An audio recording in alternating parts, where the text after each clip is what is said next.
Yo, Yo, yo, what's going on, man? How are you? I'm good, man. How are you? I'm good. Let me go ahead and connect my headphones real quick. Yeah, All go right, for it.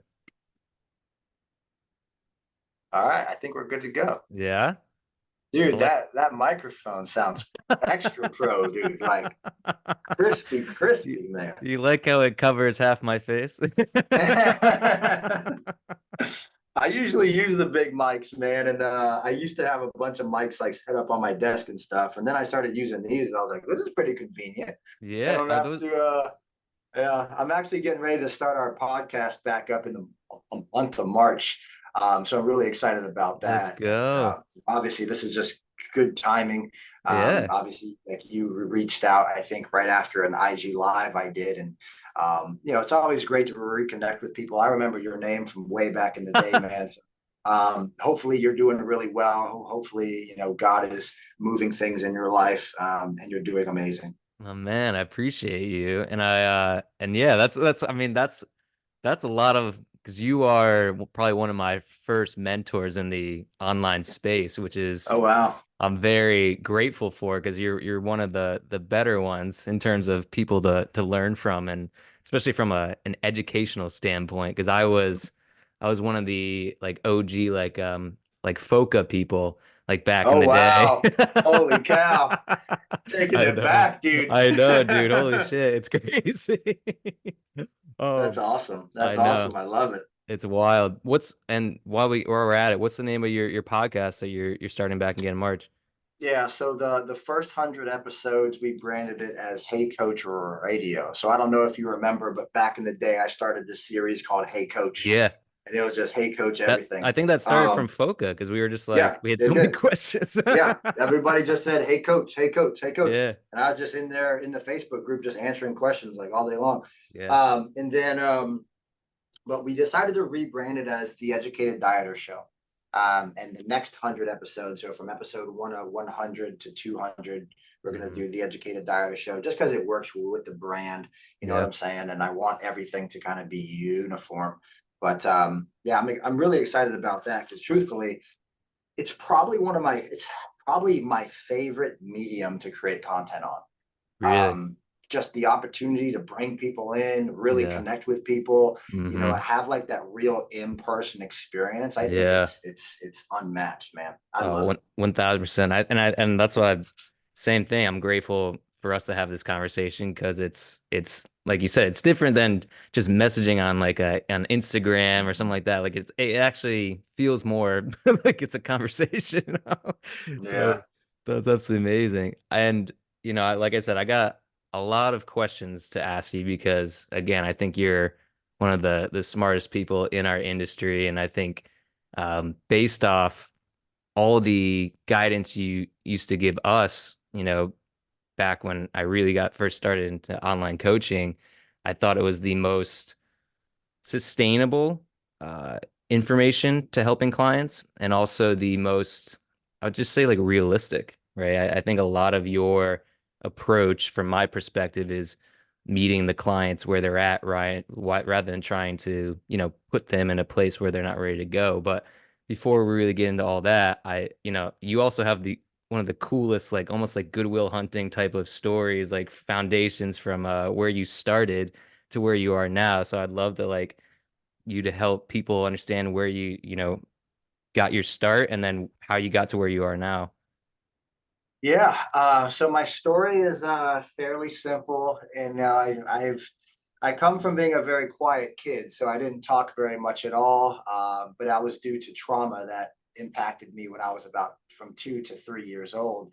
I was traumatized, and essentially, I never really found my voice until later on in life.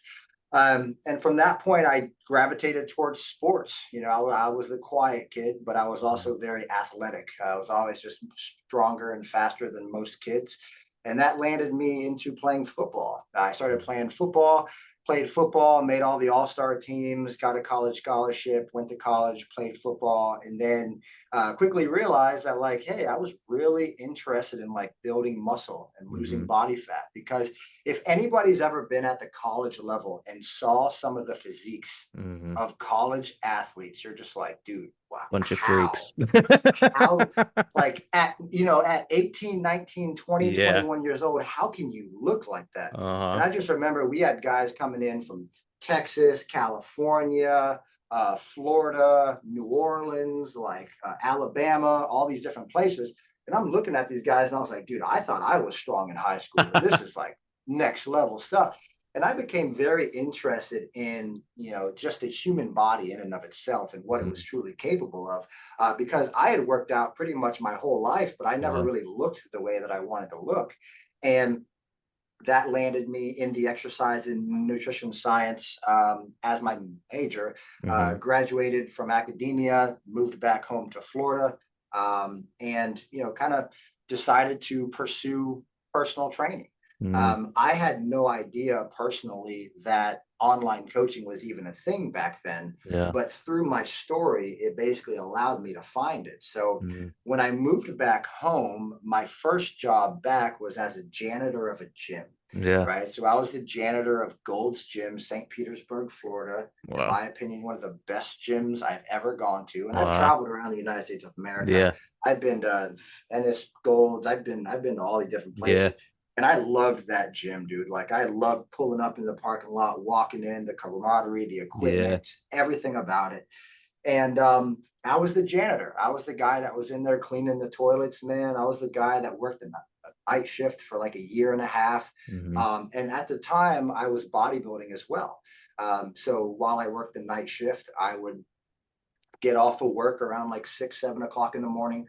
I would go home. I was living at my mom's house at the time, and I would, go to bed about 7 o'clock. I'd wake up maybe around like 1, 2 p.m. Hmm. I'd wake up, I'd prep my food, go do my cardio. I'd meet my now wife at the gym. Wow. And we would train together from like 5 o'clock to like 6:30 or something.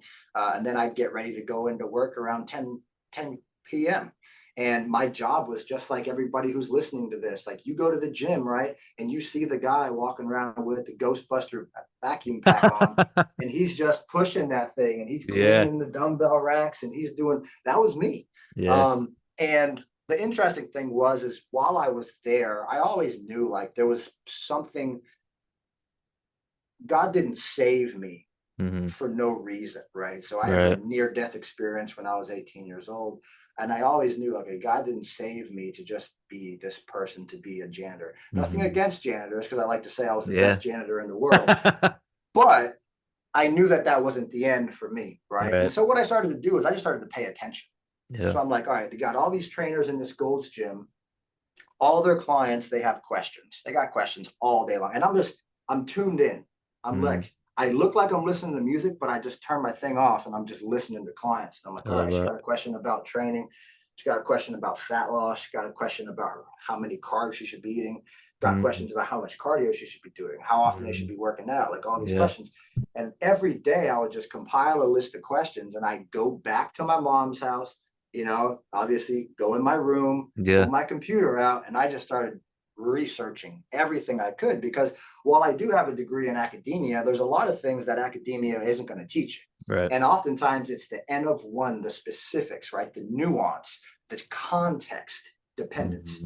that I didn't really learn from academia, but I learned Yeah. from working with people and listening to people. Yeah. And so, with that being said, I remember just going back into the gym, man, and I'd walk up to those same people that had questions. I'd be like, hey, I know your trainer didn't have the answer for you yesterday, but I went home and I found you the answer. Wow. Like, can I have a minute or two of your time? And they're like, yeah, absolutely. So then I would just tell them what the answer to their question was. And then over the course of time, I became known as the janitor that could answer all the nutrition questions. Yeah. And then one day I had the epiphany, right? And I think the origin story of most people is you realize you're capable of doing more than you're doing right now. 1000%. And so I remember one day I'm vacuuming the floor and I just had the epiphany. I'm like, all right, Mike's in there. He was the general manager of the Golds. And I just threw the vacuum off and I just walked into his office. I was like, hey, Mike, look, obviously you've seen what I've been doing. Everybody in the gyms kind of know what I've been helping them with. You saw me win an overall at my very first bodybuilding show, right? And it was all done via what I know from a nutrition intervention perspective. So I want to be Mm. able to become the best personal trainer at this gym. And, he was like, all right, well, give me your fastest 1 minute spiel. Like, Mm. why should we hire you? I gave him my 1 minute story and he said, dude, when can you start? And Wow. I was like, Monday. And he's like, all right, bet. And it was a Friday. And he gave me my shirts that day. Hmm. And I just remember like that was a turning point because Yeah. then when I became the personal trainer at the Gold's Gym, everybody that I had already helped, they were all seeking me out. And Mm. within the first month or 2 months, I had already had a full roster Wow. because I had, without getting anything in return, I Hmm. was the go giver, right? Yeah. So I'm giving, giving, giving. And then those people decided to work with me because I had already given them so much value at the time. And that's kind of where the story turned into entrepreneurship and working for myself. Yeah. I had the opportunity to meet a gentleman that was my first mentor, my first educator influence, which was Dr. Lane Norton, Wow. who was a really good friend of mine. And if any of you don't follow Dr. Lane Norton, I'd highly recommend checking him Legend. out. He also has a phenomenal education curriculum with him and Dr. Bill Campbell, which I highly recommend for any new online coaches. Hmm. But he became a friend of mine, and he kind of was the first person I was like, Will, this is possible, man. Like, I need you to know that it's possible. And, Wow. I just remember hanging out with him, and I'm like, dude,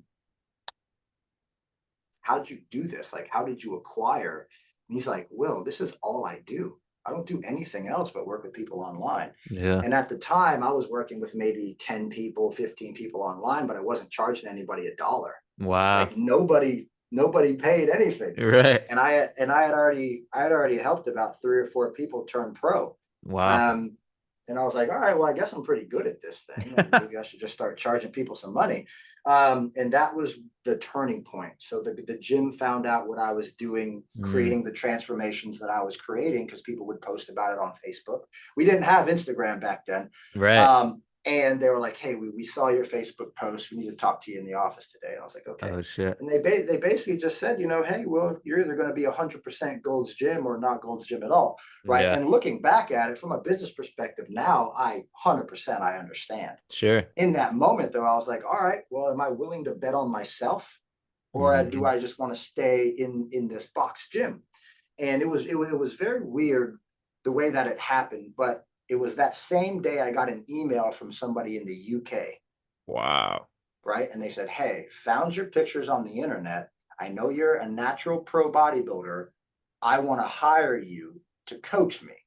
And I was like, what? How Yeah. would you're in the UK. How am I going to coach you? Yeah. And this was before we didn't have any systems. We had no Right. platforms. We had no nothing. And he was like, well, you could just send attachments through the messenger here on Facebook. And I was like, Wow. okay, it works. And then at that point, I realized that my future was not in the box of the Yeah. gym, but it was the world. Wow. And then that kind of takes us into how I got involved in online coaching, Yeah. which started for me in 2010. Mm. Wow.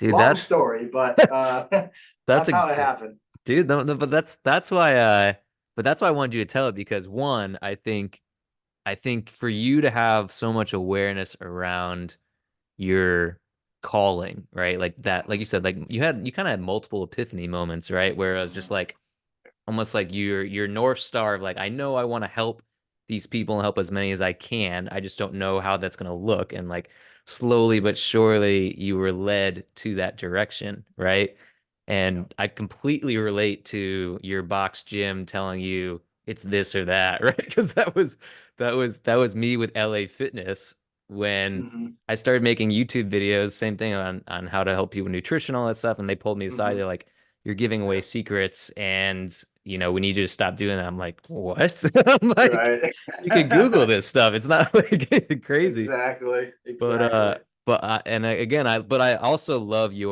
and that's why I wanted you to tell that story because you have a very humble beginning where, Hmm. like I said, you were just like, hey, I just want to help people and make sure these dumbbells look clean, right? And then Hmm. through giving that advice, you became somebody who gave with kindness, right? And without asking for anything in return. And I think as coaches, that's always what or I would say good coaches, right? With good intentions, our job is always, how can I help you, right? And then if you become a client later on, amazing, right? Like our job is just to give you the resources. So I think, like I said, your story is very humbling and very relatable. I would say too, so now that you've been coaching for over well over 10 years now, right? Like My online coaching. 14th year, yeah, Yeah, which is 14. it's crazy to think about. But how I guess when you're approaching a client or um if you're trying to assess a client, I would say, how do you know? Because you kind of talk about this in some of your Instagram posts. How do you Mhm. know somebody is at a good starting point or healthy enough to begin that weight loss process? Yeah, so that's obviously a really good question, and to keep the context pretty clear here for the audience, because I Yeah, could go down a bunch of different rabbit holes with sure. this one. But the first thing is that I like to have our clients complete a metabolic stress questionnaire, or Mm, MSQ for short. Now, normally when they complete this MSQ, it at least allows me the opportunity to either number one, see, hey, do you have any issues that we should pay attention to? mm, Or number two, like it's a really bad case and there's a lot of issues you need to pay attention to, but mm, not asking the questions just because you don't have the knowledge and the awareness to ask the right questions. I mean, that's up to the coach, right. right? So if you reflect back to any of your clients that maybe you've worked with, I know you've been coaching for a long time as well, but the only ones that I would really like think about were the ones that I felt like no matter what I did, I couldn't help them. You Mm, know, it was almost like they were doing the right stuff, like based off of what I knew at the time, but they just weren't responding the way that I thought they should be responding. But yeah. now, knowing what I know now, I had to kind of unpack things, maybe open the hood up on a couple of clients and be like, all Mm, right, nobody's taken a look at the engine yet. We got to go ahead and take a look at the engine to see why the car isn't producing maximum horsepower, yeah. right? So then you could implement, all right, if somebody has a 30, 40, 50 or higher score on an MSQ, there's probably something from a lifestyle supplement or internal health perspective that we probably need to fix, Mm, right? If somebody's like 10, 20, they're super healthy. We probably don't have to worry about any of that stuff. And in all fairness, the coaching that we're providing them is likely going to fix those small problems in and of itself. right. But I've seen MSQ scores up around 115 before, which I mean Mm, that's a really bad case. Most of them, though, if they do kind of categorize as being more of a hormone specific type of case, we're looking at a score between like a 50 and a 70. And those are mm, ones that I really do have to pay closer attention to because there are metabolic issues that are going on that we actually need to fix first. mm, Now, it's not to say that the lifestyle and the coaching we're providing them can't fix them, right. but it's also, I don't think it's doing it a good enough quality of service because you're not actually opening up the hood on a car that broke down on the side of the road. We're just Mm, looking at it and we're like, oh, it's a nice looking car. It's got nice rims on it. Like, I don't understand why it would break down, yeah. right? But you don't know what you don't know until you decide to maybe go get some lab work done or something like that. And in most cases, anybody that scores, 30, 40, 50, 60, 70, I do recommend they get labs just to see Yeah. because I would rather, I'm knowledgeable enough to review the panel and Hmm. actually make it an educational moment for them, Right. right? And just if for nothing else, let me teach you about your internal health because everybody else has just looked at you as being a body that Right. weighs a specific amount with a specific circumference. But what's actually going on inside that's making you feel the way you feel, right? Mm, So I think how do you know if clients healthy enough to diet? The other thing we have to go into is their dietary history.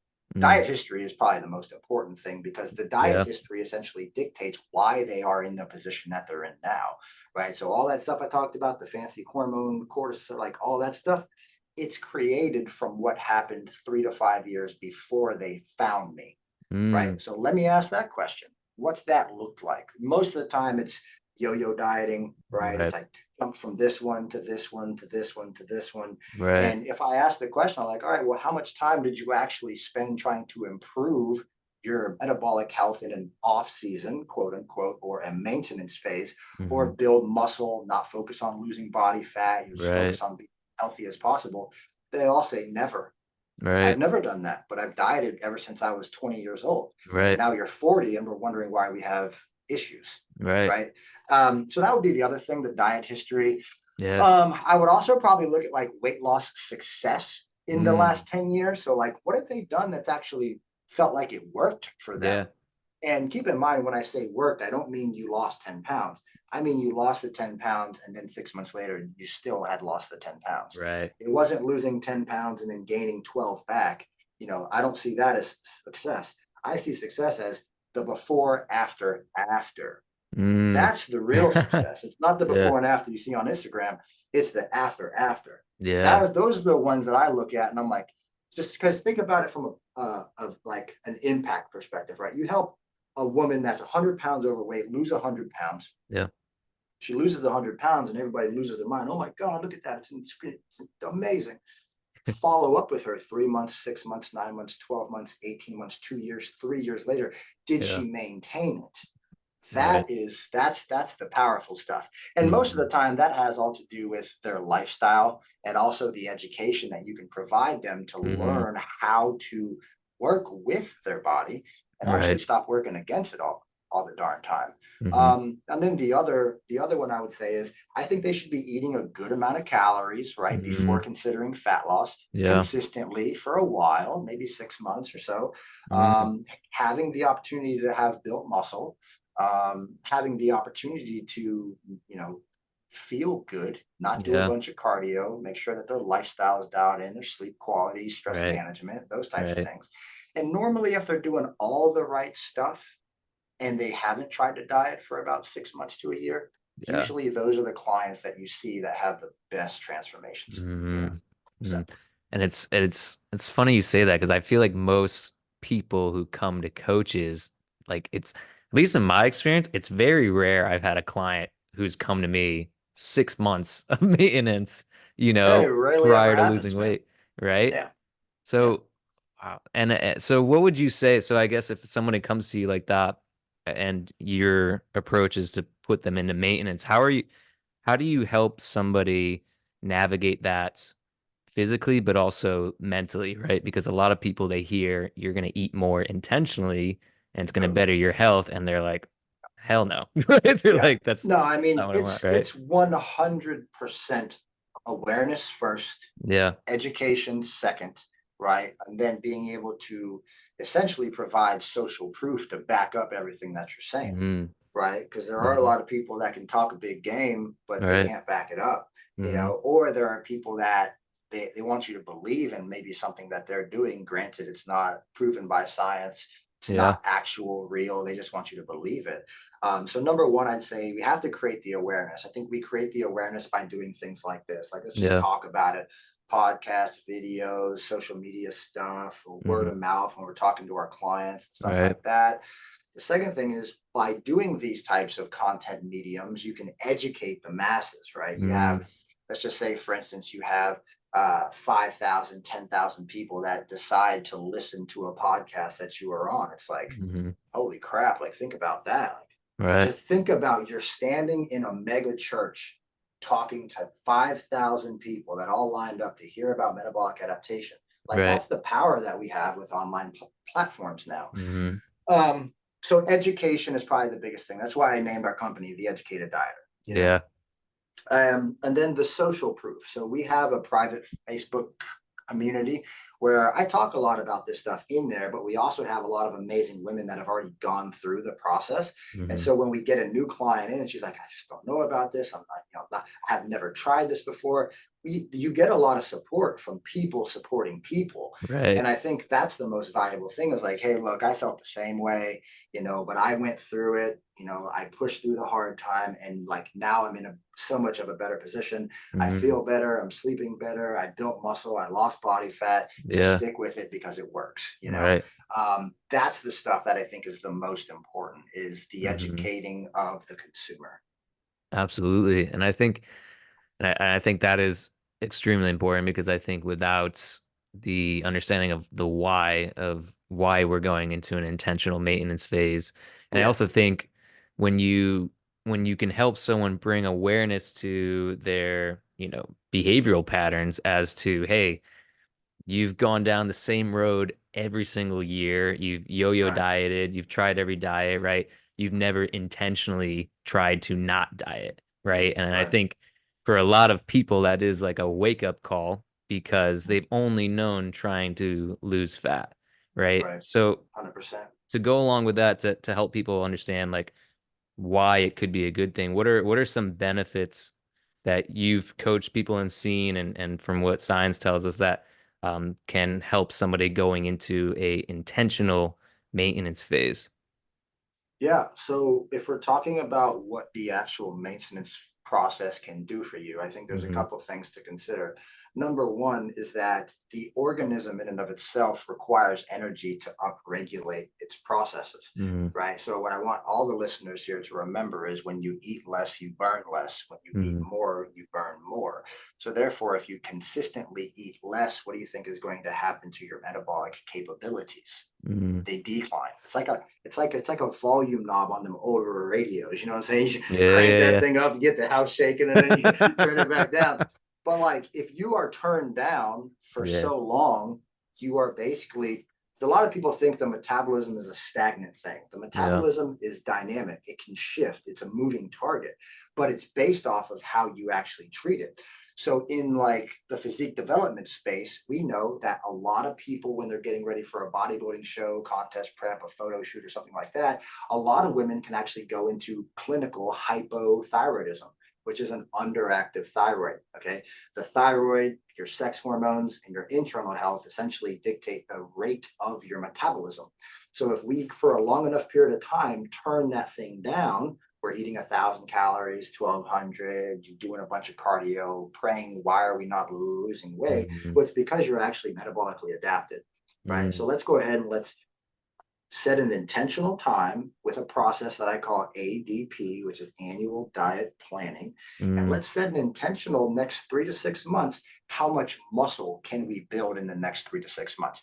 Because Hmm. oftentimes a lot of people are coming in saying, I just want to lose this. I want to lose this. I want to lose this. And I say, well, let's not focus on what you feel like you need to lose in the right now. Let's focus on what you need to gain, Hmm. right? And the gaining is building back the lean muscle mass that they lost from the years and years of dieting. True. There's actually a very interesting statistic that shows that women in the perimenopausal transition, which is a 5 to 10 year transition of time, lose between 1 and 3 pounds of lean body mass a year. Hmm. What's that add up to? I mean, if you lose 10 to 15 pounds of lean body mass over the course of 5 years, I mean, what does the physique start to look like? Hmm. Right? And then also what happened metabolically, because now the machine that's capable of producing the horsepower is a smaller machine, Hmm. right? Yeah. So the importance of reverse dieting is basically to be able to crank your calories up, not in a position to where you're gaining an excessive amount of body fat. I think that's where a lot of coaches are doing it Yeah. wrong. Right. But context is key here. So if you have a normal woman that comes into your coaching, right? She's 150 pounds, 160 pounds, or something like that. And she's like, I've been trying to diet for the last five years, off and on, blah, blah, blah, blah. Does that woman actually need to gain weight? Hmm. No, they don't. Well, what they do need to do is they need to find what their maintenance level is without any forced weight regain. Does that make Hmm. sense? Yeah. Right? So we're trying to find out what their metabolism is capable of at that specific moment of time and keep them at that maintenance level of calories for likely the next 4 to 6 months to help them build muscle and to also help them crank that volume knob to burn more energy, doing essentially the things that they should have been doing before they found us. But Hmm. we're just trying to reset them. Now, as you do this, a lot of the hormones that are negatively affected from long term chronic dieting, stress, progesterone, thyroid hormone, estrogen to progesterone ratio imbalances, testosterone, these things begin to slowly go back to a healthy baseline. Hmm. Now, there are some instances where you would need to support these things with maybe some over the counter supplements or something like that. Hmm. But the goal is for me to ensure your success as a client with our coaching. I need you to be in that top position so we Hmm. can make fat loss easy. Because Yeah. really that's what all this is for. Right. What can we do to make fat loss easy? And that's the importance of Yeah. a reverse diet or a maintenance phase. Hmm. Where reverse dieting I think is very valuable though is maybe right after maybe like a photo shoot prep, a fat loss phase where you've gotten significantly lean, Hmm. or maybe a contest preparation. But for the Hmm. majority, the gen population, I don't think they have to reverse diet with the intention of gaining weight as much Hmm. as they should stay at maintenance and build muscle and potentially recomp, which is Right. building muscle and losing body fat. And the scientific literature that we have available from Jose Antonio supports that body recomposition will happen, at or slightly above maintenance calories with a Mm. high amount of protein. So that would Mm. be like 3.4 kilograms per pound of lean body mass, or 4.4 per pound of lean body mass. So Mm. And I really like what you said too, because I think a lot of times when we think about changing behaviors, we always think, well, I have to take this away. But what you said is you had a mindset shift where you say this is what you're gaining, right? You're gaining 100%, this yeah. muscle, you're gaining these good habits, you're gaining your health, right? And I think Mm-hmm. that's really important because too often we focus on what do I need to change negatively, what do I need to subtract from my life to get to where I Right. want. So I like that. Right. That's Well, that's just how diet culture is, right? yeah. It's like, well, I have to eliminate everything I love, and then the only thing I want to eat is the thing that got taken away from me, Mm-hmm. right? And all these different diets that are out there, they're so restrictive and rigid. Yeah. Everything is eat less, do more. Yeah. And sometimes that's not necessarily the thing that's going to help them. Mm. But again, that boils back to everything that we referred to previously, Yeah. which is what have they done for the last 10 years? Because I have had Mm-hmm. metabolically adapted women that, the eating less, moving more concept is actually causing their hormonal profile to be worse. Mm. Yeah. Absolutely. So Right. what do you do with them? You have to improvise, you have to actually dig deeper. And most of the time, as long as you dig deep enough and you find a solution, Mm. you can cause change. For sure. And I think the other important part that, maybe people when they think about maintenance don't realize is you're actually going to bring a lot of awareness to the habits that cause you to self-sabotage when you are in a fat loss Mhm, phase, right? mhm. Yeah. Where maybe you're not getting enough of that protein, or maybe you are have a lot of emotional eating going on, and that's what's caused you to self-sabotage. So allowing Mhm. yourself kind of you think about it as not so much a vacation, but an intentional break from trying to lose weight so you can kind Yeah. of like you said, assess the engine and see where this Mhm. thing's actually breaking down on the road trip Mhm. so that we know Yeah. next time we're hopping back on that road trip, we've gone over a lot of the things that have caused you to break down in the past. Yeah, I mean, a lot of the wisdom from that kind of stuff just came from me being a contest prep coach for so many years, Hmm. and realizing, number one, it started with a lot of the female athletes that I was working with. So like a Yeah. lot of them would like lose their periods, they'd end up with Hmm. secondary hypothalamic amenorrhea, and I had to learn, like, why is this actually happening? And then I dug into the intricacies of, most of the time with a contest prep coach, you're not only looking at the body and you're looking at the numbers, and you're analyzing the data that you have available, but you're Right. never actually analyzing their internal health to figure out what's truly going on that Yeah. actually caused that thing. Mm. And so that's where a lot of my shift ended up going into, like, more of the health side and the functional side, Yeah. was just because I realized that there was a big problem and I needed to fix it. Now I Mm. know that the industry will say, "Oh, just eat less and move more," and a lot of people are cheating on their diets, so on and so forth. And I Mhm. agree with that. I think 100%. I think that most people, they don't know how to track properly. But then I could Mhm. always point the finger back to their coach, and I could say, "Well, if they don't know how to track properly, aren't you their coach? Like, you should be helping them with that Right. thing." Right. Right. So like if you're actually talking to them, which is like, for about 2 years, I had Zoom calls with all my clients. I mean, I Mhm. was I was I was doing so many Zoom calls, it was insane. Mhm. But in that, I was able to learn, was somebody Yeah. making mistakes or not, right? We're Right. not just kind of blindly trusting that they're tracking perfectly. Mhm. We're also saying, hey, send me some screenshots. Like, let's do a food audit here. Let's take a look at everything that you're eating, and let's make sure that if we're going into a fat loss phase, I need to trust you. You need to trust me. So let's make sure that we're dialed in here. Mhm. And there's other information that we could talk about, but there were some specific cases, specifically the perimenopausal gals, that I would try to put them in a calorie deficit, and their blood sugar would actually go up. Mm. stress response. Yeah.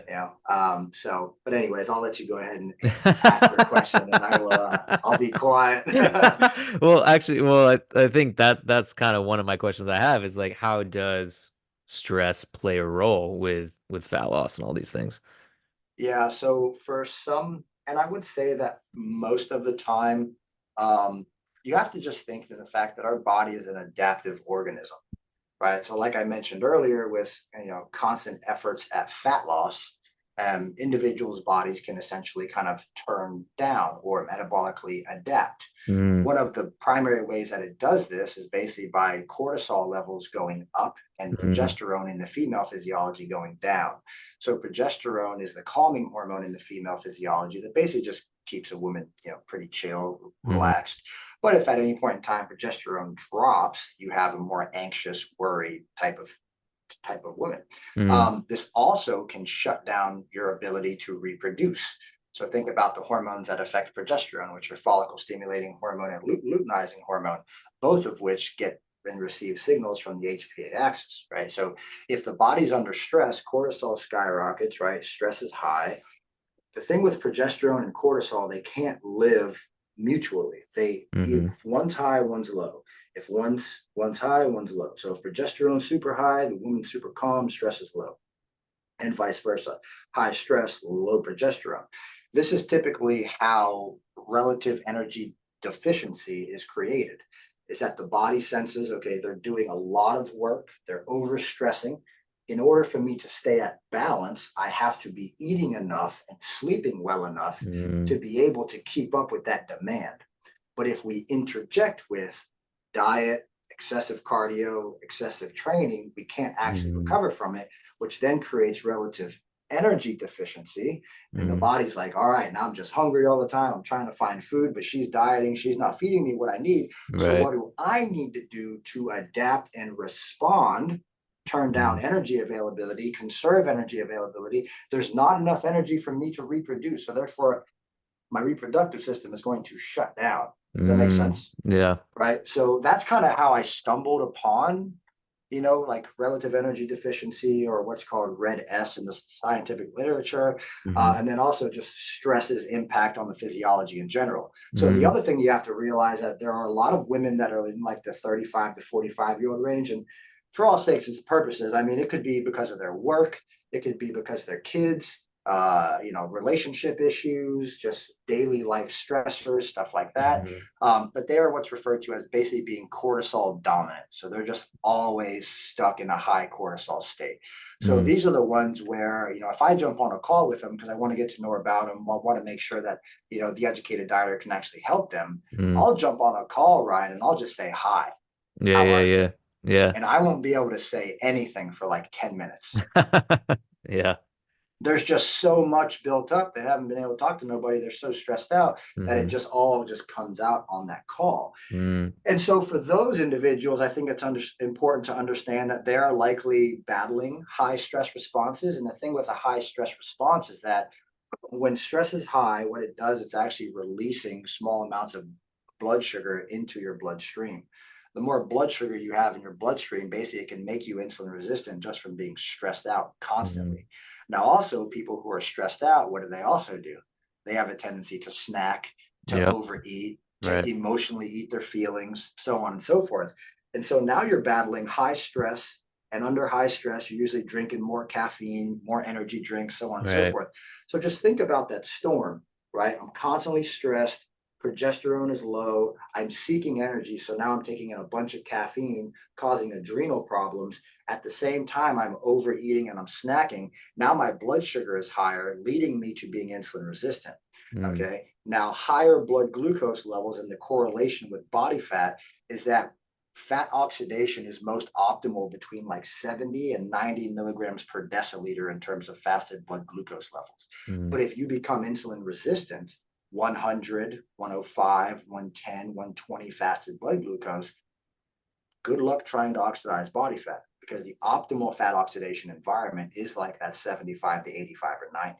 mm. So that's how stress can negatively impact your ability to both build muscle and lose body fat. Right. And it's, and I guess, and how, if your numbers are that high, is it Mhm. something where somebody still they will not be able to lose weight, or is it something where it's just going to be very, very like almost like paddling upstream where it's just going to make fat loss a lot freaking harder? Yeah, so there's a couple different ways to look at this, but again, I want to let everybody know that everything I mentioned is context dependent. For sure. Okay. So we have to make sure, like, all right, would this be a good person to coach with this type of model, you know? Right. Um, so if somebody was insulin resistant, they had high blood glucose levels, Mm-hmm. first and foremost, what we have to do is we have to try to manage stressors that they're putting on their body, Mm-hmm. right? So what are those management stressors? Mm-hmm. I think getting people out of their normal like rat race is important. Mm, So having them schedule intentional time to just go for some walks, yeah. 20 minutes, 30 minutes, no distractions, like phone in your pocket or phone off, just to be able to breathe and to think. Yeah. The other thing is you'd also want to probably incorporate some type of a breathing practice to help them regulate their HRV, or what's referred to as heart rate variability. Mm, And this is obviously, this has been shown, like Tony Robbins has been doing this stuff forever, right? But if you check your blood pressure, okay, while you're stressed out and you're freaking out and all that stuff, it's probably going to be a little bit higher than you would expect. mm-hmm. Lay down on the floor for 5 minutes and just do deep breaths. Mm, Then check it again. It'll mm, be dramatically different. right. All you did was you lay down on the ground and you just took some breaths because you actually stopped and Mm, reflected. And internally, you're like, okay, I'm going to calm myself down. This all has to do with your central nervous system, right? So mm, if we can calm our central nervous system down, we can reduce stress. The other thing is just making sure you're sleeping well enough, right? So mm, making sure that you have a nighttime routine, making sure you're not overstimulating with caffeine. right. Maybe you could drink a couple cups of coffee up until maybe noon, and then I'd probably recommend eliminating it. Mm-hmm.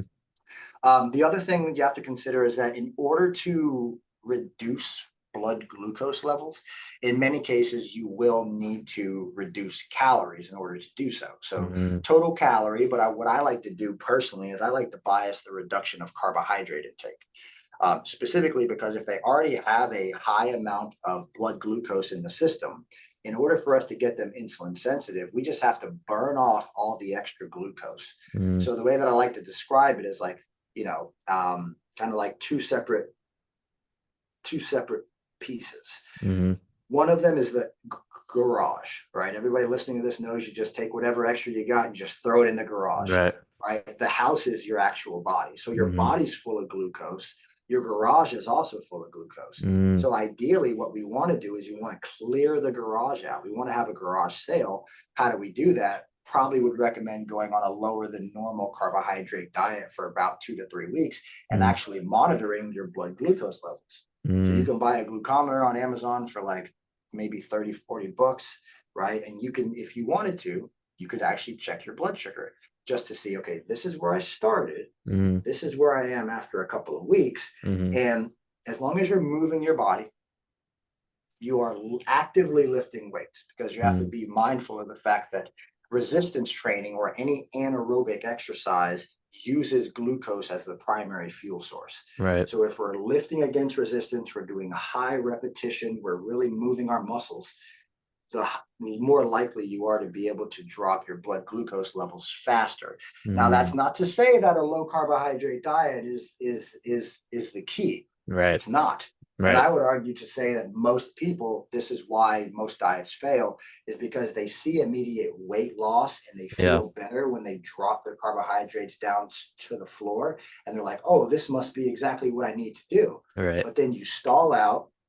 you can't live a low carbohydrate lifestyle. You go back to what you were doing before, and now we have another failed diet attempt. Mm, So maybe this is where re-implementing some carbohydrates would be a good idea. mm, Maybe having a high carb day every week, or maybe 2 high carb days a week, or something like mm, that, at yeah. least until you reach your weight loss goal. But I think Right. that going low carb in the beginning is a good way to just get a good jump start. It's Mm, also a good way to potentially, achieve a couple more leaps and bounds as far as pounds lost in the beginning to help you with yeah. your motivation and your Right. determination. I think that's a really good tool. But again, I just want to highlight the fact that I'm not an advocate of low carb for life. Right. But I have had to use it myself working with my own mom. So my mom was about 280, 290 pounds, type 2 insulin using diabetic. She Mm, has been working with a doctor for like 7 or 8 years. They never once asked her about her lifestyle. mm. It's Never classic. no food intake, lifestyle, Yeah. sedentary, active, nothing. And she had a blood sugar attack. Her Mm, blood sugar spiked up to over 600, so high she popped some blood vessels in her eye, so she lost vision half wow. of her face until she had the surgery to basically bring her vision back. Mm, And in that moment when she had that happen, I just remember calling her up and I'm like, "Hey, mom, we got to have a serious talk here. yeah. Like you have at the time she only had 4 grandchildren, now she has six." Yeah. And I'm like, what are you going to do? Because I Mm, knew the research that was out about insulin sensitivity and insulin resistance. mm, I knew that living an insulin resistant life could cost you 5 to 10 years of your life. wow. Right. So what we have to understand is, are you willing to make a lifestyle change to save you 10 years of life? Mm, And she was. And yeah. she actually, over the course of about a year and a half, maybe 2 years, lost about 110 pounds. Wow. And the really cool part is now she doesn't use as much insulin. She Mm, doesn't use as much metformin. mm, And she regulates her blood sugar with her diet. And she's wow. managed to maintain the 100-pound loss. And it's been about 2 years now. That's huge. And Yeah.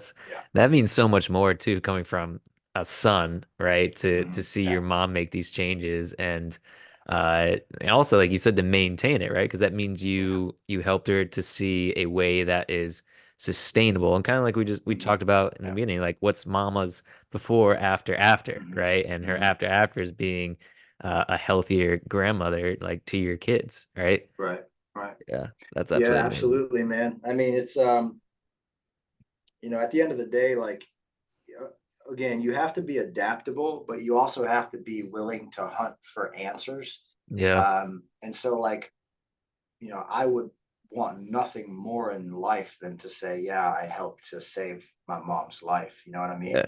And absolutely. so while the medical world and traditional diets had failed her, I was like, I'm going to find a solution to this problem. And Yeah. I just so happened to find the solution to the problem. Yeah, that's absolutely amazing. And you did touch a little bit on carb cycling a little bit Yeah, previously. Uh yeah. can you kind of talk a little bit about, maybe how does carb cycling help? Like should somebody implement it? Yeah, Like is sure. or even Yeah, I calorie mean, cycling, right? you obviously know, Ryan, but like I was talking about these carb cycles so long ago before Yeah. it was actually a thing. And then it became a thing, and I was like, cool, like science actually validates what I've been talking about. But Sure. um, yeah, so inside of a fat loss effort, right? So think about you're intentionally lowering your calories, putting yourself into a caloric restriction to oxidize body fat and lose weight while maintaining lean body mass. That should be the goal too, because our goal Mm, necessarily isn't weight loss, it's fat fat loss. loss, There's a right? difference, right? So inside of a fat loss effort, why would we implement something like a refeed or a back-to-back refeed or even Mm, 3 refeeds in a week or a diet break or something like yeah. that? Yeah. The rationale there is basically to prevent people from reaching fatigue and burnout with their diet, Mm, right? So think about the diet in and of itself as being a constant low calorie endeavor where you're never having anything to look forward to, right? And in all honesty, your energy bucket is getting lower and lower and lower and lower and lower and lower and lower until you're like, all right. right, I'm burned out, and it's only been a month. Right. So ideally, what I decided to do was, start to use maybe like a one high carb day followed by 6 low day carb cycle as my very first carb cycle that I'd ever experimented with. And a lot of my clients are like, oh, Will, man, this is great because I have something to look forward to if I want to eat the extra stir fry meal or some Mm, pancakes or some waffles or, whatever. Or I want to have a date night with my husband or right. my wife. This is awesome. And I also feel psychologically it gives me a break to reset for the next 6 days. Mm, So we have to think about, what does it do psychologically? I think it does that. I think it gives right. the dieter a break or something to look forward to, Mm, which can also help with stress management, right? So think right. about that.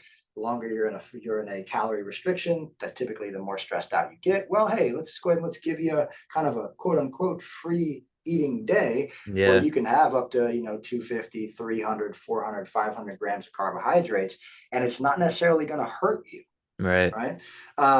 The other side from a physiological perspective is, and this is where you kind of go into the weeds of it, but a 24-hour refeed has really only been shown to help replenish muscular glycogen, Mm. which basically just means that you're refilling your muscle tissue with carbohydrate, water, sodium, which can help the physique athlete look a bit more round, more Right. jacked, things like that. It Hmm. can also provide a momentary spike in a hormone called leptin. Now, if Mm. any of you haven't heard of leptin, leptin serum is very important for the overall health of your entire physiology. Because when leptin serum is high, it's again volume knob cranked up. It's sending signals to your immune system, your reproductive system, your hormones, your thyroid, your immune, like everything. It's sending Mm. signals throughout the whole thing. As you get deeper and deeper into a fat loss phase, that leptin serum starts to lower, lower, lower. So Mm. that same volume knob I was talking about earlier, now basically you're cranking that down. So the signals that were once raging out, now they're like, oof, Hmm. oof.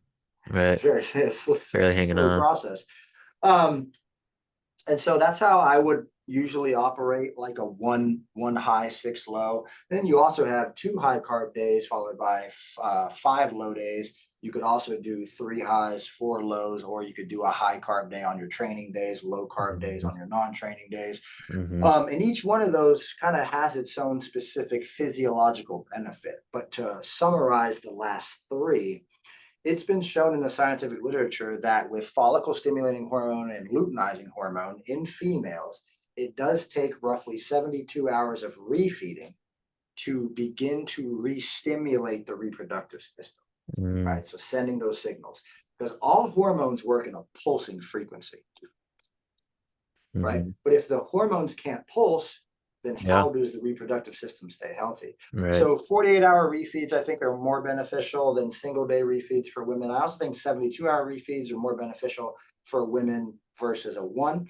But I would also say that I think the leaner an athlete is, the less they should be dieting. Mm. Okay. So Hmm. here's kind of what I mean is a lot of body fat, right? One high carb day every week or every 2 weeks, right?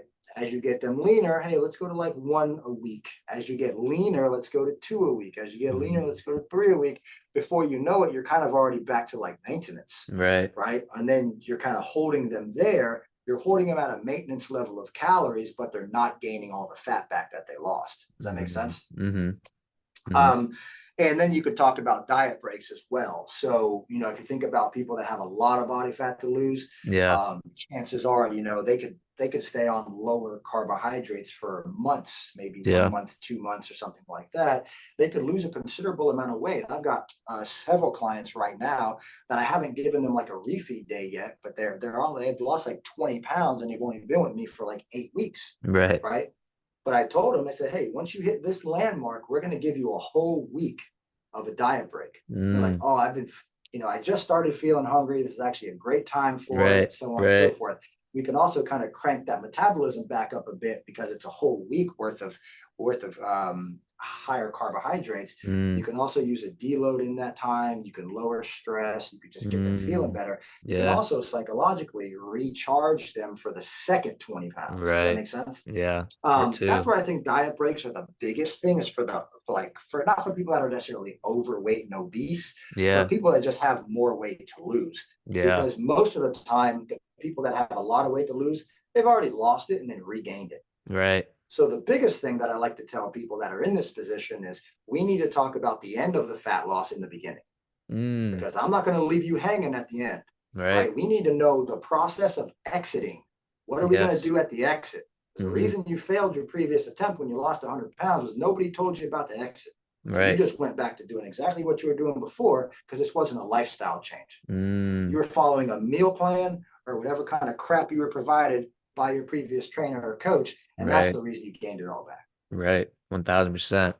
And I do, and that's funny because you're the coach that taught me to implement diet breaks, right? And that was such a Yeah. such a foreign concept because I was just why would someone implement diet breaks? So I would say because Yeah. I know we got a few more minutes left, but why would I guess what would be the parameters, right? Because you kind of mentioned that you talk a lot about on your social media how you sort of periodize somebody's nutrition, right? And you build out this plan.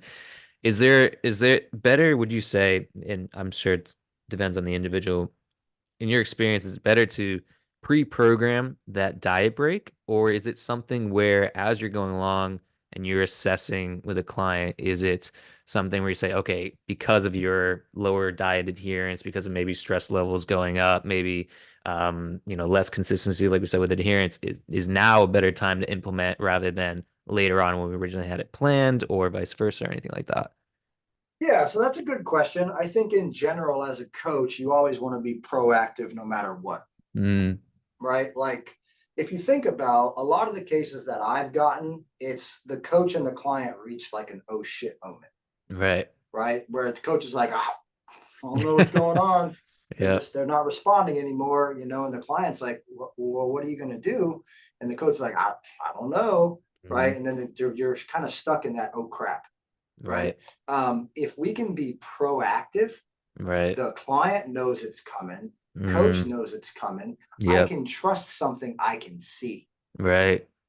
If I can't see it and I haven't been taught what it is and I haven't been explained to why I need to walk down this sidewalk, I'm Mm, probably not going to walk down the sidewalk just, right. without knowing what I'm doing. Number one. Number two, it's just kind of like, maybe we'll use it, maybe we won't. Let's just be Mm, intentional. Let's yeah. be intentional and let's be proactive as coaches because that allows the client to trust you a lot more. Right. That's so true. I think that's a great point where it's if I can see, the map beforehand to know where our destination's going, then I just have a much better Uh, idea and I trust you for driving, sure. right? As opposed to just Yeah, being like, absolutely. oh, now I need it. What is this, right? Um, Yeah. so I have one more question for you. It has nothing to do with anything we talked about already. All right, Uh, deal.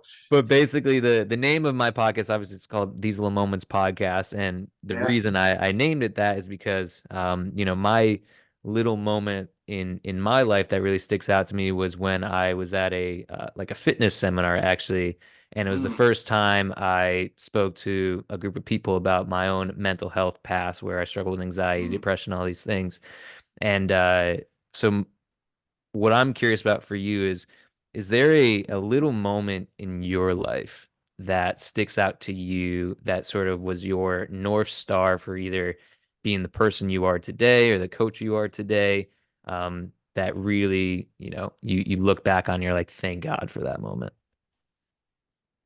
Yeah, there's probably a couple of them. Yeah. Um, Number one was when I was attacked. I realized I should never take life for granted again. Mm, That was a big one because I almost died that day. The second one I would say was the birth of my daughter, which for a young man, that was a turning point where look, it's like, look, man, you're done screwing around. mm, You're done playing games. yeah. This is game time. No Yeah. matter where you're at in your life right now, no matter what you're going through, everything moving forward from here on, you are doing it for your kids. Mm, So the birth of my first daughter was definitely when I went all in, man. yeah. That was the same point in time when I was working as a janitor. I didn't mention this on the episode, but I was also working two or three other jobs as well. And Mm, I decided just to quit all those other jobs and, basically go all in on me.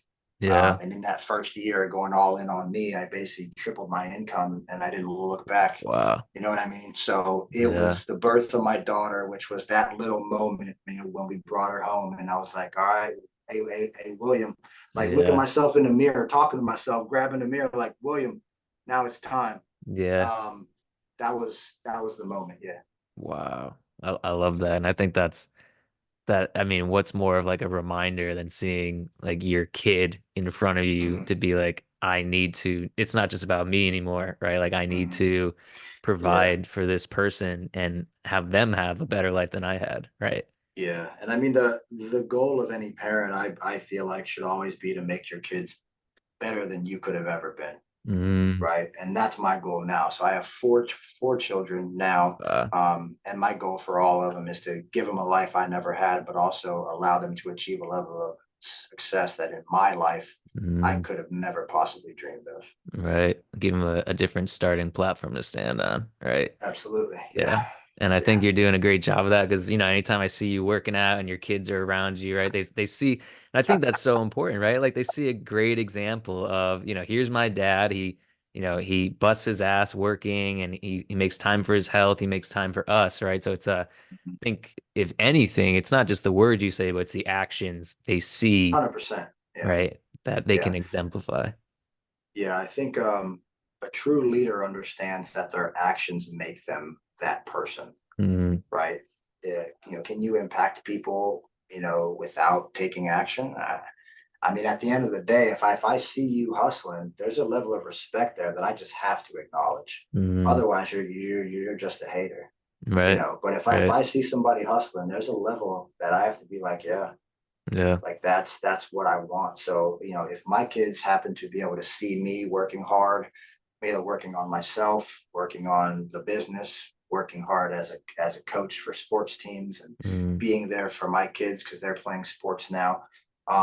That's what I want, because when I reflect back through my life, yeah. I am so blessed to have had a mom that never quit. Mm, Mom's is like Superman in my yeah. eyes, right? Yeah. She went through a lot of hard stuff. She never ever quit. So Mm, now I know I will never quit for my yeah. family. Right. But I learned that from watching. I didn't learn that from talking to her, saying nothing. I just watched. Mm, And she didn't have to say anything. She never once yeah. told me, I work so hard. Never said never. Right. I just Right. I just watched her. Yeah. I love that, man. And shout out, same. My mom would just be the one that would drive me to, morning run for before football for practice and Yeah, like all these yeah, things. And, it's just yeah. something you notice as a kid. You're like, holy shit, it's like these people it's sacrifice, right? And that's what, Mhm. anybody can appreciate. But I appreciate you, man. And where can people find you and all that? Yeah, sure. So you can find me on Instagram. It's at William_Grazione. The website is theeducatedDieter.com. We're on YouTube. We have a podcast. We also are on Facebook. And yeah, pretty much anywhere. Awesome, dude. Well, I appreciate Yeah, you, man. Thank you so much. You're the best. And it was you bet. awesome reconnecting with you too after all these years. You bet, man. The I blessing, appreciate man. your time as well. Hopefully you have a blessed day, and I'll talk to you later. Thank you, brother.